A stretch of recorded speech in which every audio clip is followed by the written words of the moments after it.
Hello everybody, Ayakwi, Neck Now Skip Lowry. I'm an interpreter here at Patrick's Point State Park, Sumeg Village. Appreciate everybody bearing with me and technology throughout our time together. Been putting on these posts now since Mother's Day, every Sunday, give or take a few misses. So today it was definitely challenging getting on here live at 3, but I'm here and I'm happy to be here. It's a wonderful hot day, sun is out, Sumeg Village. Today my theme is a little bit about the connections between interpretation of a park and maintenance of a park. A lot of times they're defined and they're put in boxes and they don't cross over. There's union stuff about that, and I appreciate the unions that work for our system and stuff, and our people and our state. There's also some nuances that I think could be built off of, like, for example, in my cultural experience and opinion as a Yurok person who's been trained not only to interpret our culture, but to actually physically take care of our culture, there's an experience there that is more valuable than going to school sometimes and learning something out of a book. You can't get life experience by reading a book. And so today my theme is that interpretation of state parks can't be just philosophical talk about everything that's in this place, in our parks, in the spaces that we're visiting and enjoying. It has to be physical. You need to know a little bit about what you're interpreting. Have some life experience with that helps interpreters do the best they can do for the people of our state and our communities and people that are visiting from all over the globe. People come to our parks to enjoy and benefit from our wonderful biodiversity and cultural diversity here in California. On the flip side of that coin, maintenance of our facilities here can't just be stuck in the maintenance form of this. I've been taught to split the redwood planks, go gather the hazel rope, tie the hazel rope, make it into rope, tie it together, and then I've actually slept in this house during a ceremony for a very spiritual, personal spiritual reason that I'm not going to share about, other than I have a lived experience with something that I am now going to interpret. And that is valuable, especially on a cultural context. I speak from a passion of bridging and healing communities that have not so long ago had historically contentious relationships and disrespectful engagements, mainly from the invasion of European colonizers, European immigrants coming with their own worldview into a place that has had a harmonious, sophisticated government system and relationship between humans and their place. So I'm going to stop going philosophical and I'm going to do something physical today. So I'm in charge of leading a new youth program. It's the first time I've ever designed a youth program. And this one is, we're building miniature Yurok houses out of leftover redwood scraps from this very village when we do repairs. So really, really special thing that we're doing for the kids. I'm teaching them how to split redwood planks on a miniature scale,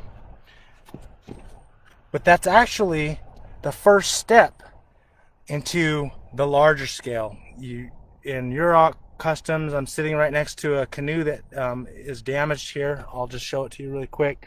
So this canoe, you can see, is not seaworthy anymore. It is damaged, it is broken, has not been maintained, and we need to make a new one and then maintain it better. So they always say you make a small miniature canoe before you make a big one. An apprentice of a boat maker would carve a small one, a model of what they can then use as their prototype for a larger one. So right now, state of California is on the cutting edge of providing culturally appropriate interpretive maintenance programs and mentorship. And we do it every Saturday, and it's going to be a 4-year program. And so I'm really stoked to share about that. It's called Path Makers. We have about 6 openings for boys and girls to come learn from state park interpreters, to engage state park interpreters on our area of expertise and our passion. So today I'm going to talk and show you a little bit of the physical maintenance. So you have a redwood house.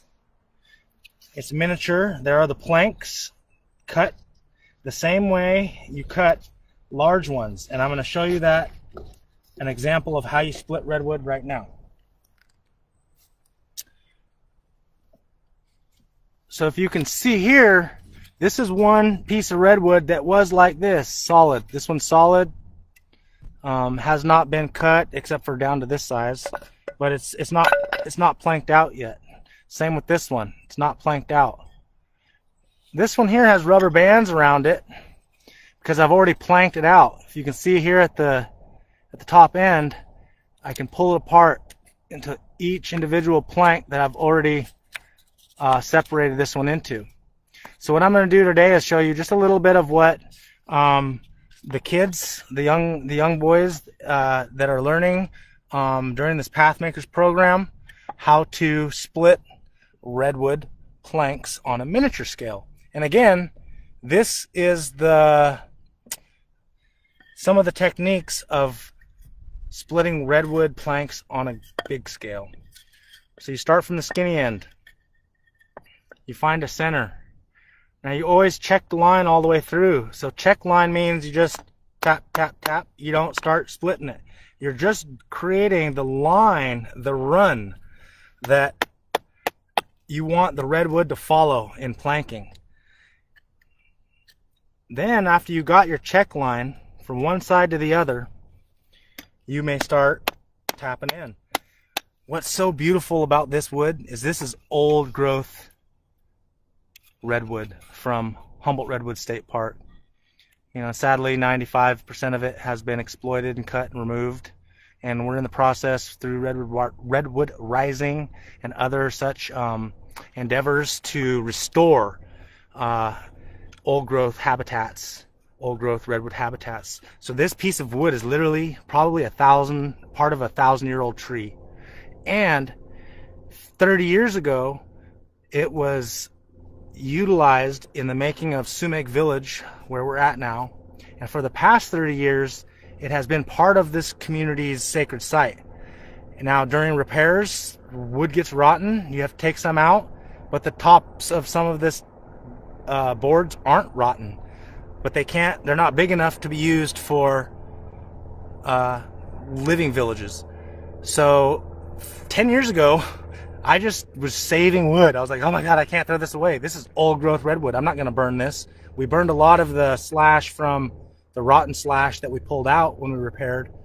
But all of the stuff that was still good, man, I have like a closet full of it because I couldn't throw it away. I'm like, this is sacred wood. It can be used somehow, someday. I'll use it for something awesome. And now I am part of this awesome Pathmakers program and teaching Yurok youth techniques on chisels work.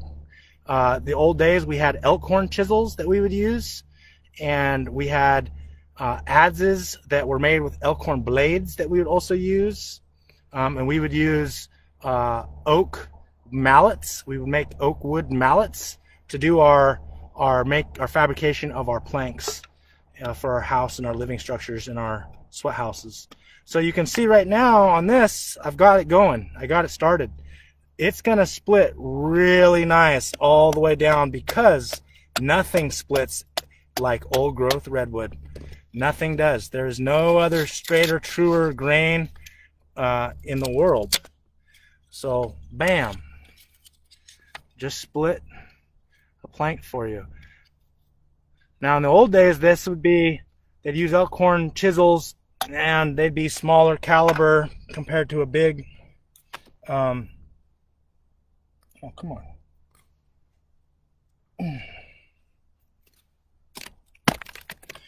like this blade is smaller than this blade. So if you can imagine, if this was a big tree, the blades would be a lot smaller, and you have to use lots of wedges inside all the way across. And so you'd hit one wedge, hit one wedge, hit one wedge, hit the next one, hit the next one, until finally you get it to crack and split open, and you can peel off long, straight grain redwood plates. So here, I'm going to do another one for you right here, in case you missed. So this is already pretty thin. It's only like about a ½ inch thick at its thickest spot. And so splitting like pine or fir or cedar or even second growth redwood or third growth redwood, you wouldn't be able to do this with this narrow of a piece of wood. And I'm going to go right down the middle again. Tap, tap, tap. We check. Ooh, that one already had a split going down, but that's okay. Wood tends to do what it wants. You can just kind of guide it. Tap, tap, tap. Tap, tap, tap. Okay, now I got a line checked all the way across, so I can put my blade in and go for it. Now, on this side, you can see I said I had a fracture. So what we do then is we put another wedge in beyond that fracture, and we tap it in. Tap, tap, tap, tap, tap, tap, tap, tap. What's really awesome about redwood splitting is it doesn't take big brawl. You don't hit a sledge like, oh, I'm such a big hard hitter, bam, bam.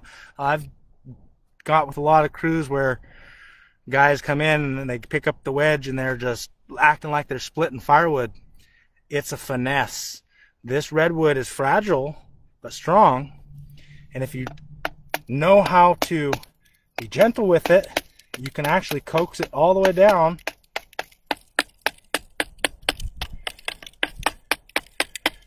and keep your boards somewhat intact. So you can see that run didn't go all the way out, because I used the two wedge technique. So now I could cut this at this spot and have a wide flat board at the bottom. If I didn't use it, this would have came apart first and it would have split all the way down just like that, which is okay. I mean, that happens. But if you were wanting a wide board, like say for a door board, where you have to put a hole in the door and it has to be one solid piece of wood, you'd want to know the technique to not split your board narrow. So that's kind of what I wanted to talk about today and show you a little bit. I appreciate your